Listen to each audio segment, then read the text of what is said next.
gagner, nous, c'était aussi de continuer à travailler pour, par contre, l'échéance qui est à venir, c'est-à-dire la semaine prochaine où c'est le début du championnat. Voilà. Parce qu'on a eu un début de saison un peu compliqué parce qu'il y a beaucoup de joueurs qui sont blessés, donc on s'entraîne à pas très nombreuses. Donc voilà, d'avoir des matchs comme ça nous permet aussi de travailler. Donc c'est ce que je voulais que les filles fassent. Donc elles ont rempli le contrat et c'est plutôt bien. Quel bilan tires-tu global de cette préparation? Le bilan global pour l'instant, comme j'ai dit aux filles avant le match, je pense qu'on ne sera pas opérationnel de suite.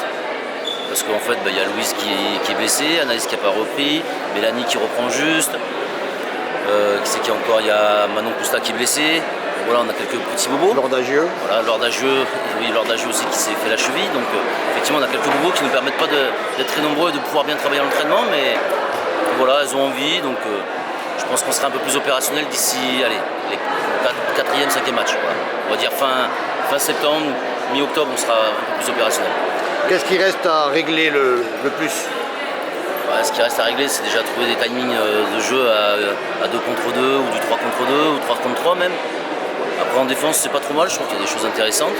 Après voilà, il y a une nouvelle chose qui va arriver aussi, une pivot qui arrive de Strasbourg, Elise. Il va falloir aussi l'intégrer. Elle a fait quand même 2 matchs amicaux avec nous, donc voilà, c'est une chose intéressante, mais voilà, il va falloir qu'elle se mette aussi avec nous dans le projet de l'équipe aussi. Ben, ça nous amène à parler de l'effectif. Combien de filles il y a du coup? J'ai 15 joueuses dans mon effectif cette année. Voilà. 14 joueuses de champ, une seule gardienne. Voilà, c'est peut-être un peu le bas qui blesse. Voilà, on n'a qu'une gardienne, donc on va croiser les doigts pour que ça se passe bien toute la saison pour Pauline.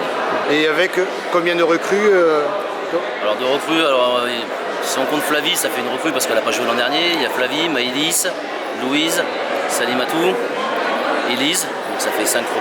Voilà. Et Laure, non, pardon, j'ai oublié quand même, il y a Laure Dagieux qui monte aussi parce qu'elle était en prénat, donc ça fait 6 joueuses qui ont joué l'effectif cette année. Et voilà, donc ça fait effectivement un effectif qui a pas mal changé. C'est un effectif qui a pas mal changé, mais après ça reste des joueuses de handball qui savent un peu jouer, donc c'est plutôt bien. Et il y a des choses, enfin voilà, Élise elle avait jamais joué avec nous, elle a joué et tout a été assez facile pour la trouver, et même en défense elle a été intéressante. Donc, et même Laure qui connaît, parce que Laure ça fait quand même longtemps qu'elle est au club, donc elle a déjà fait quelques matchs avec nous. Donc voilà, je suis pas inquiet par rapport à ça. Après il va falloir nous laisser un petit peu de temps, mais voilà, on va manquer de temps, mais le championnat démarre la semaine prochaine. Et ça, avec quel objectif du coup pour l'Èche qui avait terminé 2e l'année dernière? Ah oui, la saison d'avant on a fait 3, là on fait 2. Voilà, est-ce qu'on va finir premier? J'y crois pas vraiment, voilà, faut être objectif. Je pense qu'il y a 4-5 équipes qui vont jouer les 4-5 premières places.